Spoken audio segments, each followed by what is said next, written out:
September 12th, 2008, Detroit, Michigan, 3:45 p.m. Keisha Morrison, 16 years old, leaves Jefferson High School.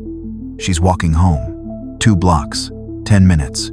She's wearing her medical alert bracelet, the one her mother made her promise never to take off. She never makes it home. September 2007. 1 year earlier, a man rents Unit 47 at Motor City Storage Solutions, pays cash, gives a fake name, John Smith, rolls in a commercial freezer, 8 feet long, white, industrial, locks it with a padlock. Medical equipment, he tells the manager. I'm a doctor. He never comes back. The freezer sits there for 16 years. Too heavy to move, too expensive to auction. Nobody wants it. Nobody touches it. Until March 15th, 2023, Diane Morrison buys the unit. $150. She's 65. Downsizing her house, needs storage for family heirlooms. Her nephew Franklin helps her clean it out. They can't move the freezer, so they open it. Inside, a body, wearing a medical alert bracelet. Keisha Morrison, type 1 diabetic, Diane's daughter. Gone for 15 years. This is how she found her, and this is how she made them pay. Before we continue, I just want to say thank you for taking the time to hear this story. If you're comfortable, let me know in the comments where you're watching from and what time it is where you are. Now, let me tell you what happened to Diane Morrison and her daughter Keisha. Detroit, Michigan, March 15th, 2023, 10:30 in the morning. The sun is bright, but the air is cold. Detroit in March is unpredictable. Yesterday was 50 degrees. Today is 32. Diane Morrison stands in the parking lot of Motor City Storage Solutions. She's 65 years old. Black woman, gray hair pulled back in a neat bun. She's wearing a heavy winter coat even though it's technically spring. Her hands are shaking but not from the cold. She's nervous. This is a storage unit auction. She's never been to one before, never needed to. But now she's downsizing, selling the house where she raised Keisha, moving to a smaller apartment. She needs somewhere to store all the family things. The photos, the heirlooms, the memories she can't quite throw away but doesn't have room for anymore. Her nephew Franklin told her about these auctions. Said you can get storage units cheap. Real cheap. Sometimes for just a few $100s. All the junk inside is yours to keep or throw away. Most people throw it away. Diane just needs the space. There are maybe 20 people at the auction. Mostly men. Some look like professional resellers, the kind who buy storage units and sell the contents on eBay. They have that hungry look.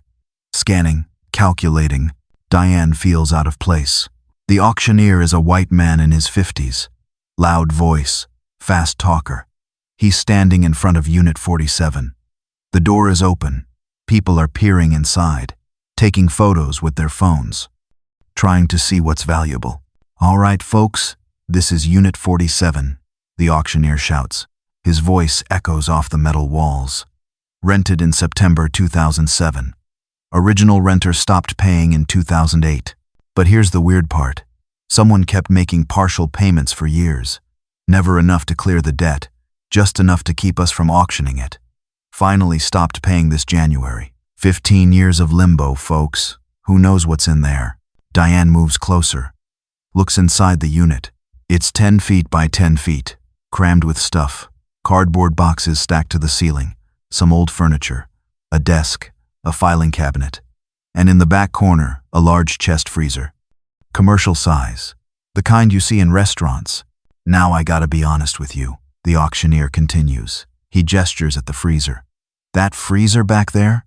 Heavy as hell. We tried to move it for inventory. Thing weighs a ton, probably full of old food. You win this unit, that's your problem. A few people laugh. Some walk away. Don't want to deal with a freezer full of rotten food from 2008. Diane doesn't care. She's not here for the contents. She's here for the space. She can throw everything out, hire someone to haul away the freezer. She just needs the unit. All right, we're starting the bidding at $100, the auctioneer says. Do I hear 100? A man raises his hand. 100. 100. Thank you, sir. Do I hear 150? Diane raises her hand. 150. 150. To the lady. Do I hear 200? The man shakes his head. Walks away. Too much trouble for junk and a heavy freezer. 150 going once. Going twice. The auctioneer looks around. No one else bids. Sold. To the lady for $150. Diane pays in cash. The auctioneer gives her a key and a lock-cutting receipt. She now owns Unit 47 and everything in it. She stands there for a moment, staring at the open door, at all the junk inside, at the freezer in the corner. She'll come back tomorrow with Franklin. He's strong. He can help move things, help throw things out. For now, she just closes the door, locks it with the new padlock the facility provides. Tomorrow, she'll deal with it. She drives home. Her mind is already thinking about the house, about packing, about moving, about starting over at 65. She doesn't know that tomorrow will change everything. The next day, March 16th, Franklin arrives at Diane's house at 9 in the morning. He's 32 years old, black man, tall, built like someone who works construction because he does. He's wearing jeans and a flannel shirt, work boots. His hands are calloused. He's Diane's nephew, her brother's son, and he's the only family Diane has left who actually shows up. "Morning, Auntie," Franklin says. He gives her a hug. "You ready to clear out this storage unit?" "Ready as I'll ever be," Diane replies. She's made coffee, poured it into thermoses. "I got us coffee for the road. You're the best." Franklin grabs his thermos, takes a long drink. "So what's in this unit anyway?" "I don't know. Junk, some old furniture, and a freezer that weighs a ton apparently." Franklin raises an eyebrow. "A freezer?" "That's what the auctioneer said. Probably full of old food from 2008. Franklin makes a face. "That's gonna be nasty. That's why I brought you," Diane says with a small smile. "Strong young man like you can handle it." They drive to Motor City Storage Solutions in Franklin's truck. It's a beat-up Ford F-150. Paint is fading, but the engine runs good. Franklin takes care of it. They park. Walk to Unit 47. Diane unlocks the padlock, rolls up the door. The metal screeches. Inside, the unit looks worse in daylight. Everything is covered in dust. The cardboard boxes are water-stained. Some have collapsed. The smell hits them immediately. Musty, old, like decay. "Jesus," Franklin mutters. He pulls his shirt over his nose. "This place is rank. Let's just get it cleared out fast," Diane says. She pulls on work gloves, starts grabbing boxes. "We'll throw everything in your truck. Take it to the dump." They work for an hour, box after box. Most of it is junk, old papers, moldy clothes, broken electronics, nothing worth keeping. They throw it all in the truck bed. Finally, they get to the furniture. The desk, the filing cabinet. Franklin moves them easily. He's strong, used to heavy lifting. Then they get to the freezer. It's against the back wall. A commercial chest freezer. White, rusty in spots. There's a padlock on it. An old combination lock. Rusty. Franklin walks over to it, puts his hands on the side, tries to push it. It doesn't move. "Auntie, this thing is heavy," Franklin says. He pushes harder, puts his shoulder into it. "Like, really heavy." Diane walks over. "What's in it?" "The previous owner's food from 2008, for 16 years? Franklin shakes his head. "That's disgusting." He tries lifting one end. Can't. It's too heavy. Way too heavy for a freezer. "Maybe it's bolted down," Diane suggests. Franklin kneels, checks underneath. "No bolts. It's just heavy. Whatever's in here, it's a lot." Diane looks at the padlock. "We need to open it. See what's inside. Maybe we can empty it and then move it." "You got bolt cutters?" "In the truck." "Let me get them." Diane goes to Franklin's truck, pulls out the red bolt cutters from the toolbox, brings them back. Franklin takes them, positions the blades around the padlock shackle. The lock is old, rusty, but it's still solid. He squeezes, hard. His muscles strain. The bolt cutters bite into the metal. There's a sharp crack. The lock breaks, falls to the floor, clatters on the concrete. Franklin sets down the bolt cutters, grabs the freezer lid. "You ready?" Diane nods. Franklin lifts the lid, It's heavy. The hinges are stiff from years of rust. He has to put his back into it. Finally it opens, stays open. They both look inside. At first, neither of them can process what they're seeing. It's wrapped in layers of thick plastic, clear plastic, industrial strength, like the kind used for winterizing, or wrapping furniture for moving. But the shape underneath is wrong. It's not food. It's not furniture. It's human-shaped. The plastic is frosted over, covered in ice crystals. But through the ice, they can see skin, dark skin, and hair, braided hair, and something else, on the wrist. A bracelet, stainless steel, medical alert bracelet. The engraving is visible even through the plastic and ice. Keisha Morrison, type 1 diabetic. Diane makes a sound. A horrible, broken sound, like all the air just left her body. Franklin steps back. Fast. He almost trips over a box. What the fuck? Diane can't move, can't breathe, can't do anything except stare at that bracelet. Keisha Morrison, her daughter, her baby, who disappeared 15 years ago. September 12th, 2008. Walking home from school. 2 blocks from home. She never made it. Diane got Keisha that bracelet when she was 12 years old, right after the diabetes diagnosis. Type 1. Juvenile diabetes. The doctor said Keisha would have it for life, would need insulin injections, would need to monitor her blood sugar constantly. The school required the medical alert bracelet, in case something happened, in case Keisha had a diabetic emergency and couldn't communicate. Keisha hated that bracelet, said it made her look sick, made her different, made the other kids stare. She begged Diane to let her take it off, but Diane said no. Made Keisha promise to never take it off. Just in case, Diane would say. Just in case something happens and you can't tell them. This bracelet will tell them for you. It could save your life. Keisha kept that promise, wore the bracelet every day, even when her friends teased her, even when boys at school made jokes. She wore it. And now it's here, on a body, in a freezer, in a storage unit, 2 miles from Diane's house. Franklin has his phone out. His hands are shaking so badly he almost drops it. I'm calling 911. I'm calling them right now. Diane still can't speak, can't move, just stares. Franklin dials. The operator answers. 911. What's your emergency? We found a body, Franklin says. His voice is high, panicked. In a storage unit, in a freezer. We opened it, and there's a body. Are you in immediate danger? The operator asks. No. I mean, it's been here a while. It's frozen, but it's a person. A dead person. What's your location? Franklin gives the address. Unit number. His name. Diane's name. Everything the operator asks. The operator tells him to leave the unit. Don't touch anything. Police and forensics are on the way. Franklin hangs up. Looks at Diane. She hasn't moved. She's just staring at the freezer. At the bracelet. Auntie. Franklin's voice is gentle now. Scared. Auntie, we need to get out. The police are coming. Diane finally speaks. Her voice is a whisper. That's Keisha's bracelet. What? That bracelet. I gave it to her.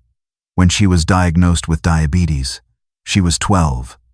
I made her promise to never take it off. Franklin's face goes pale. Are you saying that's my daughter? Diane says. Her voice breaks. That's my baby. The police arrive in 12 minutes. 3 patrol cars, an ambulance, a forensics van. They seal off the entire storage facility. Yellow tape everywhere. Detective James Porter is the first investigator on scene. He's 42 years old, white man, short brown hair going gray at the temples. He's wearing a gray suit and a tired expression. He's been doing this for 20 years. He's seen everything, or he thought he had. He walks into Unit 47, looks at the freezer, at the plastic-wrapped body inside, at the medical alert bracelet visible through the ice. He looks at Diane and Franklin. They're standing outside the unit, wrapped in shock blankets, even though it's not that cold. Diane is shaking. Franklin is pacing. Porter approaches them. I'm Detective James Porter, Detroit PD Homicide. I need to ask you both some questions. Diane nods. Can't find her voice. Porter pulls out a small notebook. Who discovered the body? We both did, Franklin says. We opened the freezer together. Why did you open it? We were clearing out the unit, trying to move the freezer. It was too heavy. We wanted to see what was inside. How did you acquire this unit?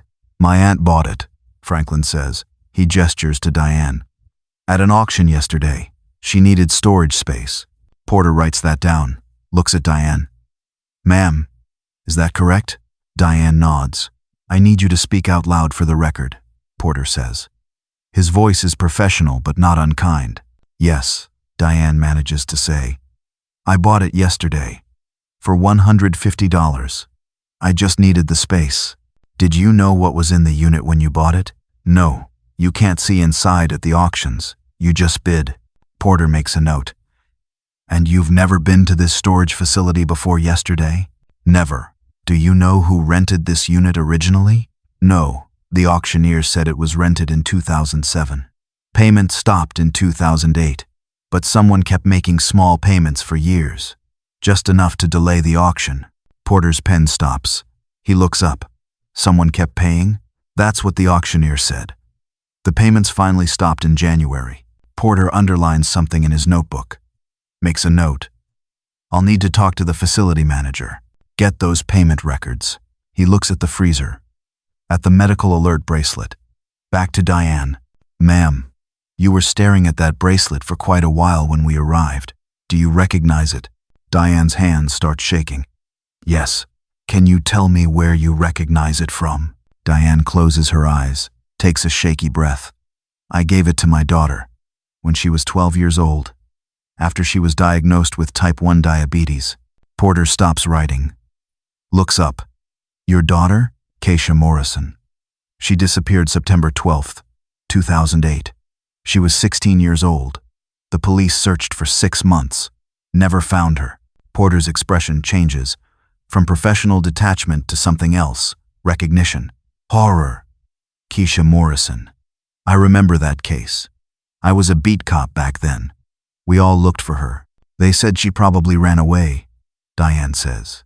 Her voice is bitter now, angry. Said she was a troubled teen, but she wasn't. She was a good girl. She wouldn't run away. Porter looks back at the freezer, at the bracelet. Ma'am, I need to separate you and your nephew for individual interviews. Standard procedure. Is that okay? Yes, Diane says. Porter has a uniformed officer take Franklin to a patrol car. Then he walks Diane to another patrol car. They sit in the back seat. Door open. Fresh air. Porter sits facing her. Notebook ready. Miss Morrison, I know this is difficult, but I need to ask you some questions. The more information you can give me now, the better chance we have of finding out what happened. Diane nods. When was the last time you saw Keisha? September 12th, 2008. 7:15 in the morning. I made her breakfast, eggs and toast. She had to check her blood sugar before eating. It was 98, good number. She gave herself insulin, ate breakfast, left for school at 7:30. She was supposed to walk home after school. She never came home. What time was she supposed to be home? 3:45, 4 at the latest. School ended at 3:30. It was a 10-minute walk. What happened when she didn't come home? I called her cell phone. It went straight to voicemail. I called her friends. No one had seen her after school. I called the school. They said she left at 3:30 like normal. I called the police at 5:30.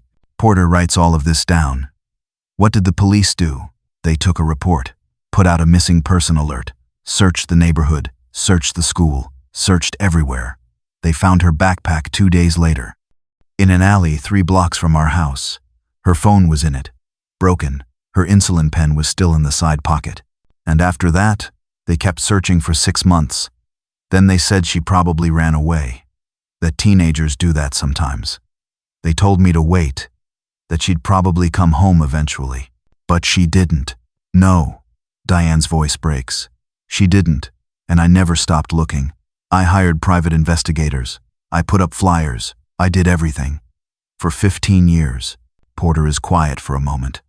Then, Miss Morrison, I have to ask this. Where were you on September 12th, 2008, between 3 and 6 p.m.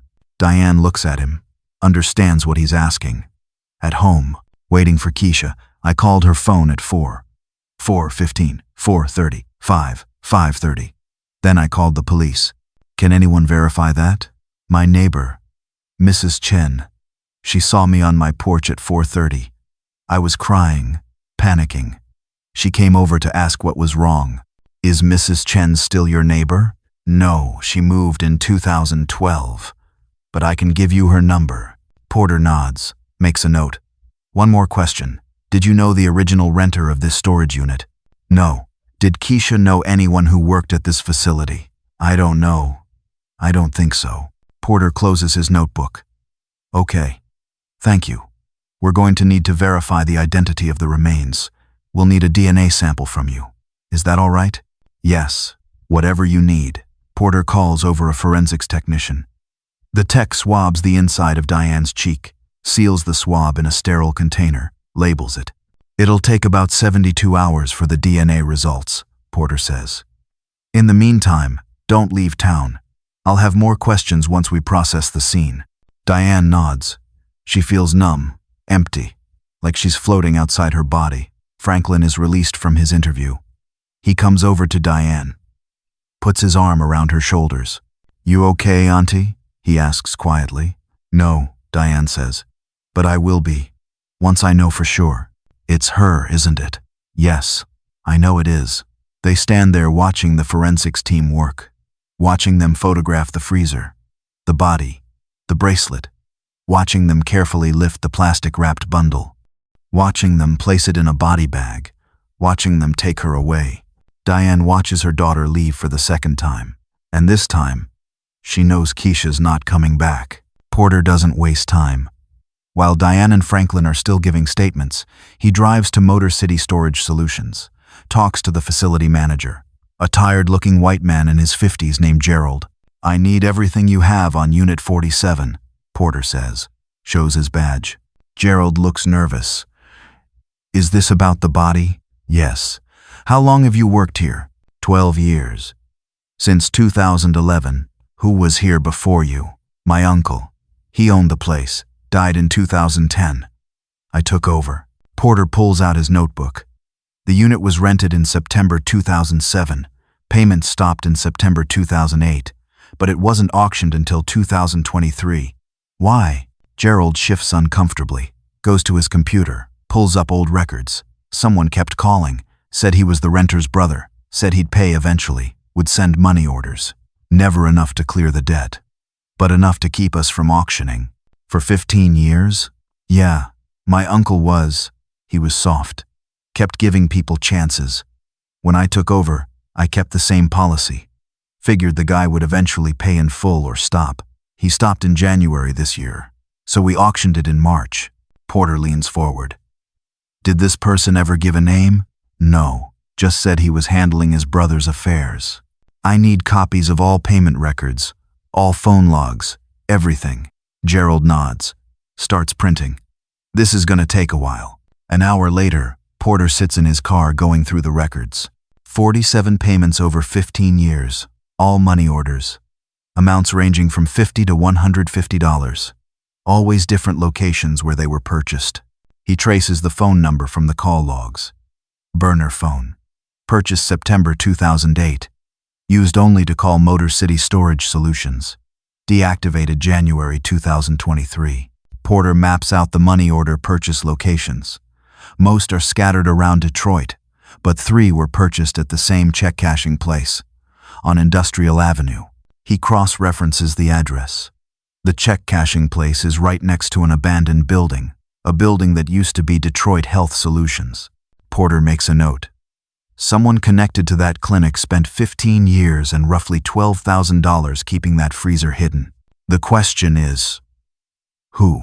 3 days later, Detective Porter calls Diane. His voice is somber. Miss Morrison. The DNA results came back. It's a match. The remains are Keisha Morrison. Diane is sitting on her couch. She knew. She's known since she saw the bracelet. But hearing it confirmed makes it real in a way nothing else has. Thank you for telling me. Diane says. Her voice is steady, flat. There's more, Porter continues. The medical examiner completed the autopsy. I need to talk to you about the findings. Can you come to the station? Yes, I'll be there in 30 minutes. Diane drives to the station. She's on autopilot. Park. Walk inside. Ask for Detective Porter. Wait. Porter meets her in the lobby. Takes her to a conference room. It's small. Gray walls. Table. Chairs. A box of tissues on the table. Porter sits across from her. Opens a folder. Miss Morrison, I'm going to be direct with you. The medical examiner found that Keisha died from surgical incisions. Specifically, someone removed her liver, both kidneys, and her heart. Diane stares at him. The words don't make sense. What? Your daughter was killed for her organs. This was an organ harvesting murder. The room tilts. Diane grabs the edge of the table. Someone took her organs? Yes. The cuts were professional, made by someone with medical training. The organs were removed cleanly, precisely, and the body was frozen within hours of death to preserve tissue. Diane can't breathe, can't think. Her baby, her 16-year-old baby, cut open, gutted like an animal. For organs. There's more, Porter says gently. The toxicology report showed high levels of sedatives. She was drugged before the surgery. She didn't suffer. She was unconscious. That's supposed to make Diane feel better. It doesn't. Who did this? Diane asks. Her voice is sharp, hard. Who took my daughter? We're investigating. But I need your help. I need you to think. Did Keisha ever mention anyone following her? Anyone making her uncomfortable? Any strange phone calls or messages? Diane thinks back. 15 years. It's hard to remember. No, nothing like that. She was a normal teenager. School, friends, home, that's it. Did she have any medical appointments around that time? Anyone who would have had access to her medical records? Just her regular endocrinologist. For her diabetes. She had an appointment in August, about a month before she disappeared. Nothing unusual. Porter makes notes. What was the doctor's name? Dr. Raymond Cross. He ran a clinic downtown. Detroit Health Solutions. Porter stops writing. Looks up. Detroit Health Solutions? Yes. Why? Porter's jaw tightens. That clinic was raided by the FBI in 2014, investigated for illegal organ trafficking. The case was closed without charges, but the clinic shut down. Dr. Cross disappeared. Diane's blood runs cold. He was Keisha's doctor, yes, and he had access to her medical records, her blood type, her tissue type, everything someone would need to match her for organ harvesting. Porter pulls out the payment records, shows them to Diane. Someone kept making payments on that storage unit. For 15 years. 3 of those payments were made at a check cashing place right next to Cross's old clinic. Oh my God, Porter leans forward. Miss Morrison, here's what we know. The storage unit was rented in September 2007 by someone using the name John Smith. Paid cash. Fake address. But Keisha's appointment with Dr. Cross was in August 2008, 1 month before she disappeared. Cross would have known she was diabetic. Would have known her organs were healthy despite the diabetes. Type 1 diabetes doesn't damage organs immediately. At 16, her organs would have been perfect for harvesting. Diane feels sick. Her daughter's doctor, the man she trusted to keep Keisha healthy. He killed her, took her organs, sold them. Where is he now? Diane asks. We don't know. After the FBI raid in 2014, he vanished. We're working with federal authorities to locate him. But Miss Morrison, if you think of anything else, I want to help. I want to find him. The best way you can help is to let us do our job. Stay safe, stay home. We'll keep you updated. But Diane can see it in his eyes. He's said this before, to other families, and sometimes they never find the killer. Diane stands. Thank you, Detective. If that's all, I'd like to go home. That's all for now. But Miss Morrison, if you think of anything, I'll call you. Diane leaves. Gets in her car. Drives home. She makes it to her driveway before she breaks down. Sobs so hard she can't see, can't breathe. Her daughter was murdered, butchered, for organs, by someone with medical training, by her own doctor, and the police have no leads. But Diane isn't waiting anymore. She's not sitting around hoping the police solve this. She's spent 15 years searching for Keisha. She's not stopping now. That night, Diane can't sleep. She lies in bed staring at the ceiling, her mind racing. Dr. Raymond Cross, Keisha's endocrinologist, the man who managed her diabetes, the man who had access to all her medical information, the man who killed her. Diane sits up, grabs her laptop from the nightstand, opens it, starts searching. Dr. Raymond Cross, Detroit organ trafficking. The results are horrifying. Articles about the FBI raid, stories about illegal organ trade, forums discussing black market prices. Liver, $100,000. Kidneys, $50,000 each. Heart, $400,000. Keisha's organs would have been worth $600,000, maybe more. Diane keeps searching. Finds the article about the raid from 2014. Detroit Health Solutions, a medical clinic in downtown Detroit, was raided by FBI agents on March 3, 2014. The raid was part of an ongoing investigation into illegal organ transplants and trafficking. The clinic's owner, Dr. Raymond Cross, age 48, is being investigated for performing unauthorized transplants and obtaining organs through illegal means. No charges have been filed at this time. The clinic has been shut down pending investigation. Diane searches for more, finds a follow-up article from 2015. Federal investigation into Detroit clinic closes without charges. Dr. Raymond Cross, owner of the now-defunct Detroit Health Solutions, will not face charges related to organ trafficking allegations. FBI officials cite lack of evidence as the reason for closing the case. Dr. Cross could not be reached for comment. Diane searches for Dr. Raymond Cross. Current location, current work, anything. Nothing recent. The most recent mention is from 2015. After that, he disappears. No new medical licenses, no new clinics. Nothing. But Detroit Health Solutions was operating from 2005 to 2014. Keisha disappeared in 2008. Right in the middle of that time period, Diane writes down the clinic address, still there in the article. 321 Industrial Avenue. She's going there tomorrow. The next morning, Diane doesn't call Detective Porter, doesn't tell Franklin, just gets in her car and drives to 321 Industrial Avenue. The building is abandoned. Windows boarded up, graffiti on the walls, chain link fence around the perimeter. A faded sign still visible. Detroit Health Solutions. Diane parks across the street, studies the building. It's been closed for 9 years. But maybe there's something inside, some evidence the FBI missed. She waits until midday. Fewer people around. Then she crosses the street. The chain link fence has a gap in it. Someone cut it open years ago. Probably vandals or squatters. Diane squeezes through. Her coat catches on the wire. She tears it free, crosses the overgrown parking lot. The back door is boarded up, but the boards are loose. Someone's been here recently. She pulls at the boards. They come away easily. The door behind them is unlocked, broken by previous intruders. She pushes it open. Inside, the building is dark, smells like mold and decay. Diane pulls out her phone, uses the flashlight, sweeps it around. She's in a hallway. Doors on both sides, all open. She walks down the hall, looking in each room.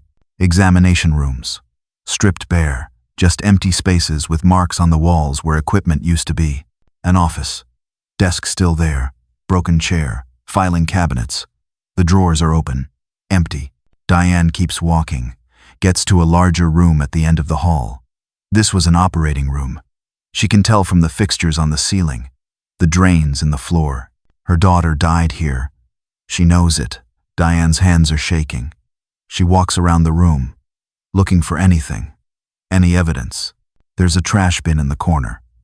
Diane goes to it, looks inside.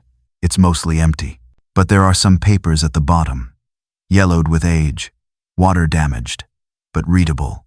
She pulls them out. Medical records, partial, Most of the pages are missing or too damaged to read, but one page catches her eye. A patient file.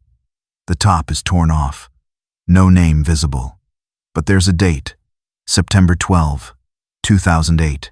Below that, full harvest, client, anonymous, payment received. And at the bottom, barely legible. KM, type 1, organs viable. KM, Keisha Morrison, type 1 diabetes. Diane's vision blurs. She's staring at the record of her daughter's murder. Proof that she was brought here, killed here, harvested here. She takes photos of the page with her phone, every angle, every detail. Then she hears something. Footsteps. Coming from the front of the building, Diane freezes. Someone else is here. She moves quickly, quietly, backs into a corner, behind an overturned gurney. A man enters the room. Latino, maybe late 40s, wearing jeans and a windbreaker. Gloves. He's carrying a flashlight, sweeping it around the room. He's looking for something. Going through the same trash bin Diane just searched, finding nothing, cursing under his breath in Spanish. Diane holds her breath. Doesn't move. The man searches the room for another minute, then leaves. His footsteps fade down the hallway. Diane waits. 5 minutes. 10. Making sure he's gone. Then she moves. Carefully. Quietly. Retraces her path. Back down the hallway. Out the broken door. Through the gap in the fence. She gets to her car. Gets in. Locks the doors. Her heart is pounding. She got the license plate of the man's car.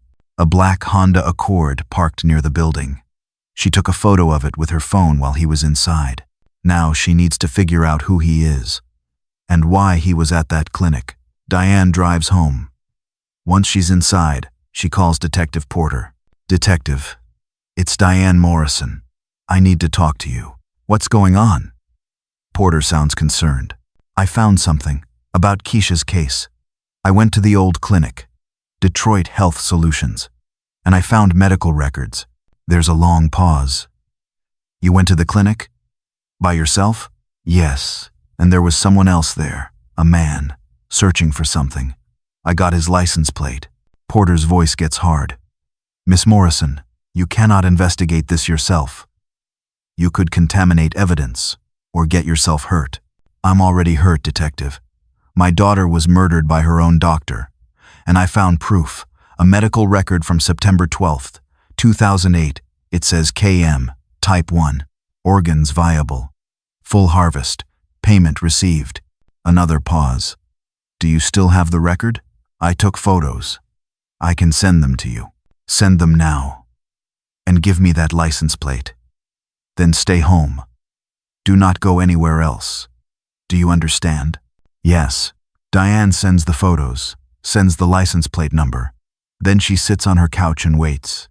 Porter calls back an hour later. The license plate is registered to Carlos Mendez, 47 years old, address in Dearborn. I'm sending officers to pick him up for questioning. Who is he? I don't know yet, but we'll find out. He did some construction work for you about 6 months before Keisha disappeared. His number was in your old phone records. Diane remembers. Mendez fixed her roof in early 2008. Nice guy. Did good work. You think he's involved?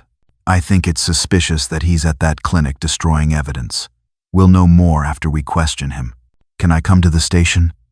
I want to know what he says. No. You need to stay out of this now. Let us handle it. Detective, Miss Morrison. I understand you want answers. But you're interfering with an investigation. If you continue, I'll have to charge you with obstruction. Stay. Home. Porter hangs up. Diane sits there. Frustrated, angry. But she understands. Porter is doing his job, and if she keeps pushing, she'll make things worse. But she can't just sit here. She calls Franklin. Hey baby, you busy? Just got off work. What's up? Can you come over? I need to talk to you. Sure. Be there in 20. Franklin arrives. Diane tells him everything. The clinic, the medical record, the man, the license plate. Franklin stares at her. Auntie, you could have been killed. I know. But I had to do something. I can't just sit here waiting. So what now? Now we wait. Porter said they're bringing the guy in for questioning. Franklin shakes his head. You need to let the police handle this. I know. I will. Diane's voice breaks. I just need to know what happened to her. I need to know who else was involved. Franklin sits next to her, puts his arm around her shoulders. We'll find out, I promise. But you gotta be careful. You're all I got left, Auntie. Diane leans against him, lets herself cry. For Keisha, for herself, for all the years of not knowing. They sit there together as the sun sets. 2 days later, Porter calls. We need you to come to the station, now. Why? What happened? Carlos Mendez talked. You need to hear this. Diane drives to the station. Porter meets her in the lobby, takes her to an interrogation room. There's a video monitor on the wall showing a recorded interview. This is Mendez's confession, Porter says. Recorded yesterday. I want you to watch it. But I need to warn you. It's going to be hard to hear. Diane sits. Porter starts the video. On screen, Carlos Mendez sits at a table. He looks tired, scared. His lawyer is next to him. Porter's voice from off-screen. Mr. Mendez, you've agreed to make a statement in exchange for consideration on sentencing. Is that correct? Mendez nods. Yes. Can you tell us about your involvement with Detroit Health Solutions? Mendez takes a shaky breath. I was a transporter. I picked up people, drove them to the clinic. That's all. What people? Subjects. That's what Cross called them. Subjects for medical trials. These were organ donors? That's what I thought at first. I thought they were volunteering, getting paid. But then I found out. They weren't volunteering, and they weren't getting paid. They were being killed. When did you find out? 2009. Maybe early 2010. I overheard Cross and Dr. Volkov talking. They said something about disposal, about bodies. I confronted Cross. He told me if I said anything, I'd be next. Who is Dr. Volkov? Elena Volkov. She was the surgeon, Russian. She did the harvesting. How many people did you transport? Mendez closes his eyes. Maybe 12. Over 2 years. 2007 to 2009. Do you remember any names? No. I never knew their names. Cross just gave me addresses. I'd pick them up, drive them to the clinic, drop them off. Do you remember picking up a 16-year-old girl in September 2008? Mendez is quiet for a long time. Then, yes. Diane's hands clench into fists. Porter's voice. What do you remember about her? She was walking home from school. I pulled up, told her there was a gas leak, that the street was being evacuated. Emergency. I had a fake utility vest, a van with fake company logos. She believed me. She got in. And then what? I drove her to the clinic, handed her over to Dr. Volkov. That's all. I didn't know they were going to kill her. I swear. Cross said it was medical trials. Said they were helping people. Did you know the girl had diabetes? No. I didn't know anything about her. Cross just gave me the address, told me to pick her up. Where is Dr. Cross now? I don't know. After the FBI raid in 2014, he disappeared. I heard he went to Canada. That's all I know. Where is Dr. Volkov? I don't know. She disappeared too. One more question, Mr. Mendez. Did you make payments on a storage unit? Unit 47 at Motor City Storage Solutions? Mendez hesitates. Yes. For how long? 15 years. From 2008 to January this year. Why? Mendez looks down. Cross told me to.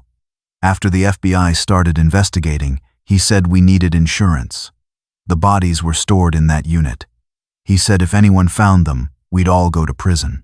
So he had me make payments, keep the unit from being auctioned. He gave me cash every month. I'd buy a money order, send it in.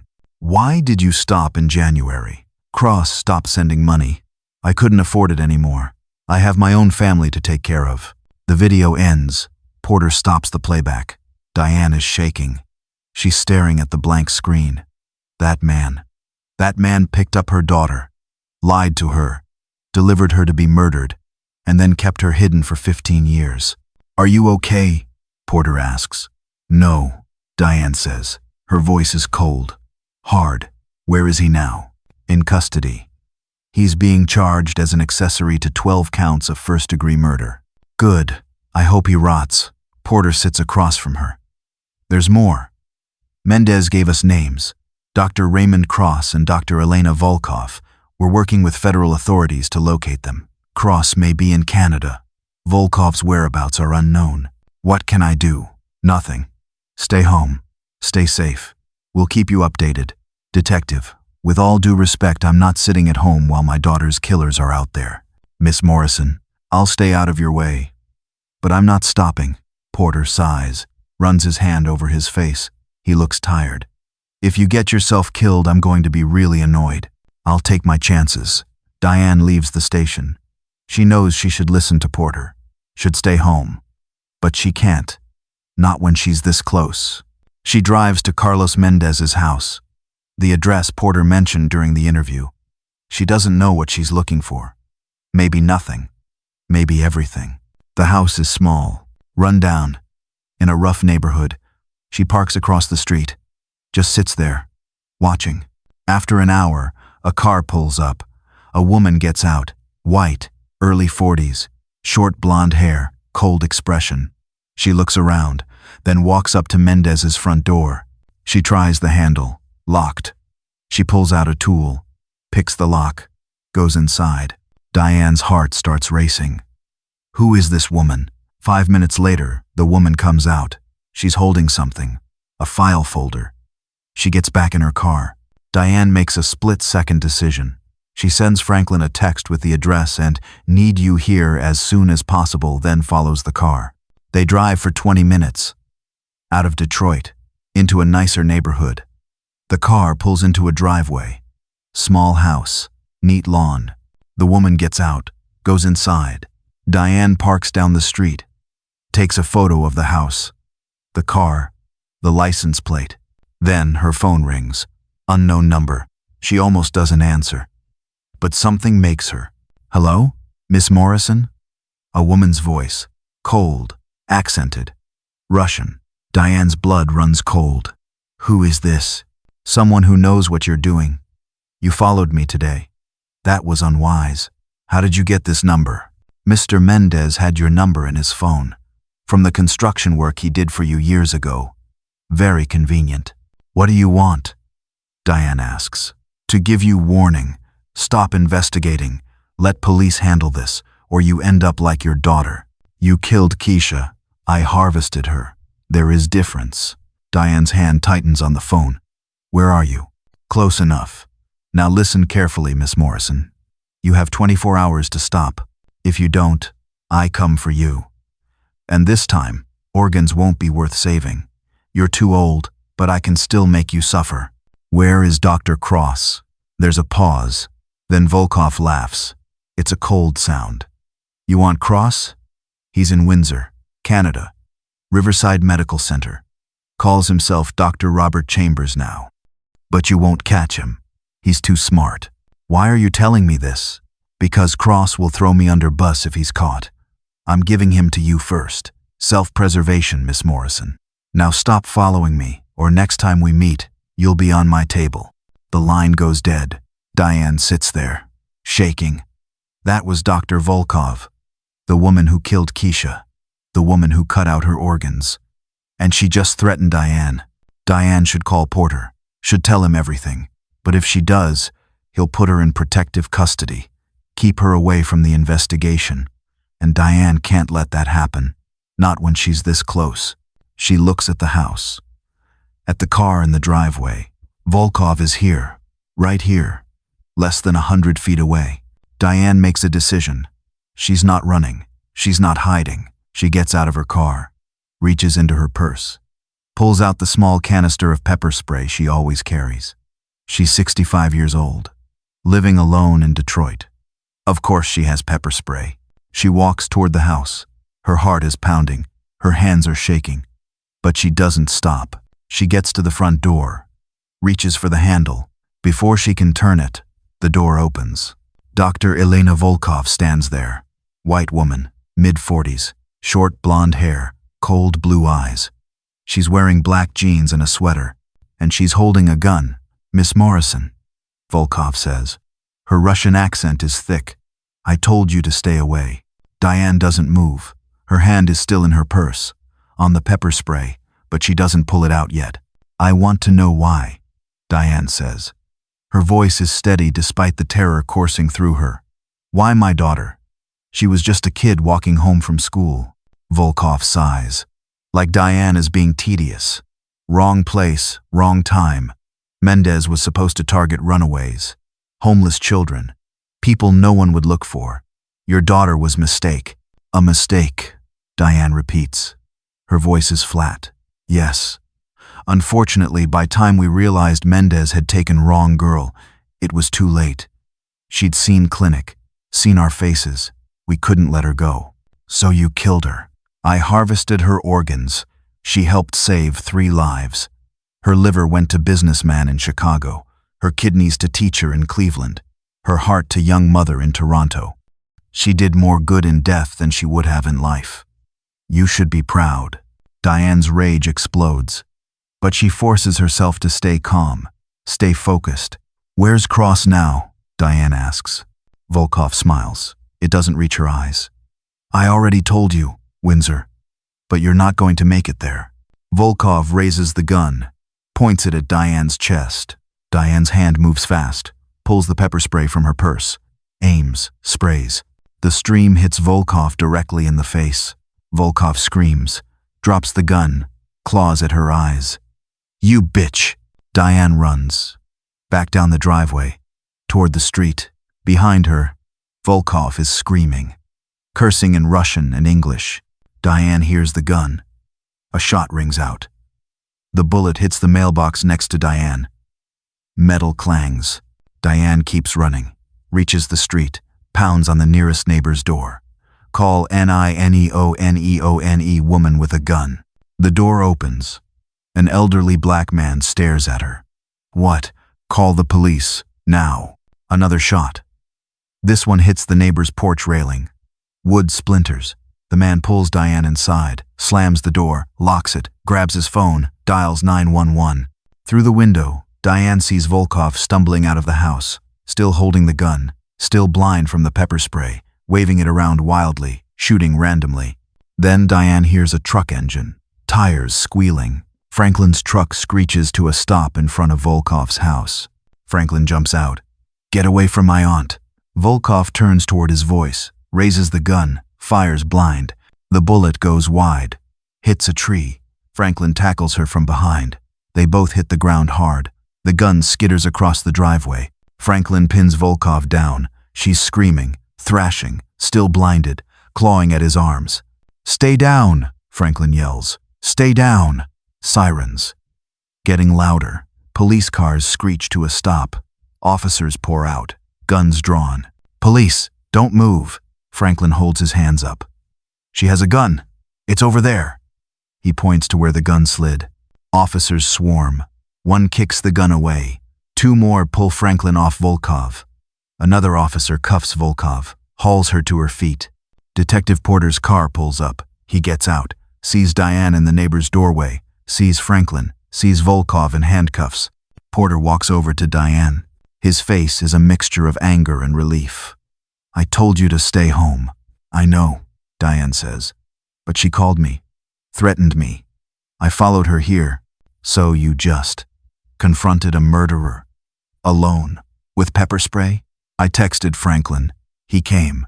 Porter closes his eyes, takes a deep breath. Miss Morrison, you're going to give me a heart attack. Sorry. Franklin comes over. He's breathing hard. There's dirt on his jeans from tackling Volkov, blood on his arms from where she scratched him. Auntie, what the hell? I got your text and came as fast as I could. What happened? She threatened me. I came here. It went badly. You saved me. Franklin pulls her into a tight hug. Jesus, Auntie, you can't do stuff like this. You can't. I know. I'm sorry. Porter has officers take Volkov to a patrol car. She's still screaming, still cursing. Her eyes are red and swollen from the pepper spray. You people have no idea what you've done. Volkov shouts. Cross will come for you. All of you. He knows where you live. He'll finish what I started. Porter walks over to her. Where is Raymond Cross? Volkov spits at him. Misses because she still can't see properly. I already told her. Windsor, Riverside Medical Center, Dr. Robert Chambers, but you won't catch him. He's too smart, too careful. We'll see about that. Porter nods to the officers. They put Volkov in the patrol car. Drive away. Porter turns to Diane. You need to give a statement. Everything that happened here. Okay. They go to the station. Diane tells Porter everything. The phone call.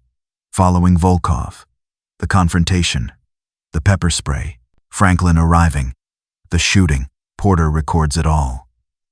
When she's done, he leans back in his chair, rubs his temples. You know you're insane, right? Maybe. You could have been killed. She shot at you. Multiple times. But I wasn't killed. And now you have Volkov. And you know where Cross is. True. Porter stands, stretches.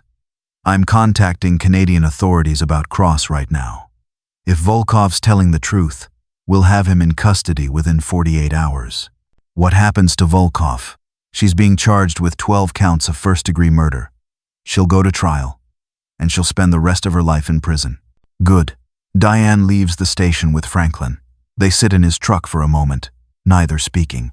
Finally, Franklin says, I can't believe you pepper-sprayed a serial killer. Neither can I, Diane admits. You're like the most badass 65-year-old I know. Diane laughs. It's the first time she's laughed in weeks.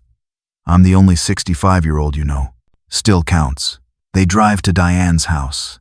Franklin walks her inside. Makes sure all the doors and windows are locked. Checks every room. You gonna be okay? Yeah, I'll be fine. Call me if you need anything. And I mean anything. Even if it's just to talk. I will. Thank you, baby. For everything. For being there. For saving my life. Always, Auntie. Always. Franklin leaves. Diane sits on her couch, exhausted, physically and emotionally. But for the first time in 15 years, she has answers. She knows what happened to Keisha. She knows who killed her, and they're going to pay. 2 days later, Porter calls. We got him. Canadian authorities arrested Raymond Cross at his clinic in Windsor. He's being extradited. He'll be here next week. Diane closes her eyes. Thank you. You should also know that we found evidence at Cross's clinic.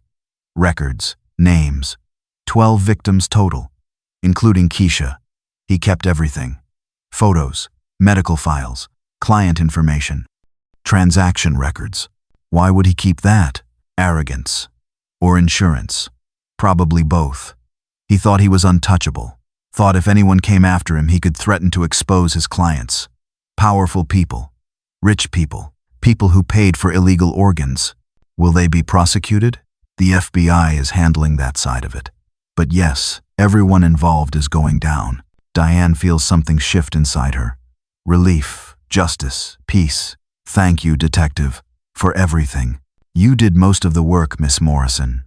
You found the evidence. You identified the killers. You brought them down. I just filled out the paperwork. You believed me. That's more than the police did 15 years ago. Porter is quiet for a moment. I'm sorry we failed you back then. We should have looked harder. Should have investigated deeper. Your daughter deserved better. She did. But at least now she'll get justice. They hang up. Diane sits on her couch, stares at the photo of Keisha on the mantel. 16 years old, smiling, wearing her medical alert bracelet. The bracelet she hated. The bracelet that saved her from being forgotten. We got them, baby. Diane whispers to the photo.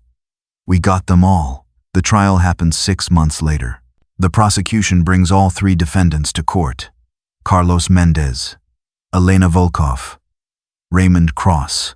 Mendez takes a plea deal. Pleads guilty to 12 counts of accessory to first-degree murder. Sentenced to 15 years. Eligible for parole in 10. Volkov refuses to plea. Goes to trial.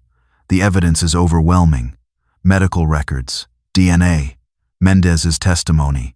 The victims' families testify. 12 families. 12 stories of children who disappeared. Children who were harvested. Children who were sold. The jury deliberates for 3 hours. Guilty on all counts. Sentenced to life without parole. Cross also goes to trial. Also convicted. The evidence against him is even stronger. He kept records. Detailed records. Every victim. Every client. Every transaction. The prosecution presents it all. Transaction records showing $600,000 paid for Keisha's organs. Records showing 11 other victims. Records showing Cross made over $7 million over 3 years. The jury deliberates for 2 hours. Guilty on all counts. Multiple life sentences. No parole. At his sentencing, Diane gives a victim impact statement. She stands at the podium. Looks at Cross. He's 62 now. Gray hair. Still wearing expensive clothes, even in prison orange. Smug expression. Like he still thinks he's better than everyone. Dr. Cross, Diane begins. Her voice is strong, clear. You were my daughter's doctor. I trusted you to keep her healthy, to manage her diabetes, to help her live a normal life. Cross doesn't react, just stares. Instead, you gave her information to criminals. You told them where she'd be, when she'd be vulnerable. You helped them kidnap her. You harvested her organs. You sold her body parts for $600,000. Diane's voice shakes, but she continues. You didn't just kill Keisha. You killed me too. For 15 years, I didn't know if she was alive or dead, if she ran away or was taken, if I failed as a mother or if something evil happened to her. You took 15 years of my life. You took my peace, my hope, my ability to sleep at night. She pauses, wipes her eyes. But you didn't take everything. Because I found her. I brought her home. And I made sure you'll spend the rest of your miserable life in prison thinking about what you did. Thinking about the 12 children you murdered. Thinking about the families you destroyed. Diane turns to the judge. Thank you, Your Honor. The judge addresses Cross. Dr. Raymond Cross, you systematically murdered 12 children over a period of 3 years. You exploited your position as a medical professional to identify vulnerable victims. You betrayed your oath to do no harm. You showed no remorse. You treated human beings as commodities to be harvested and sold. You are sentenced to 12 consecutive life terms in prison without the possibility of parole. You will die in prison, Dr. Cross, and you will never harm another child again. Cross is led away in handcuffs. He doesn't look back. Diane watches him go.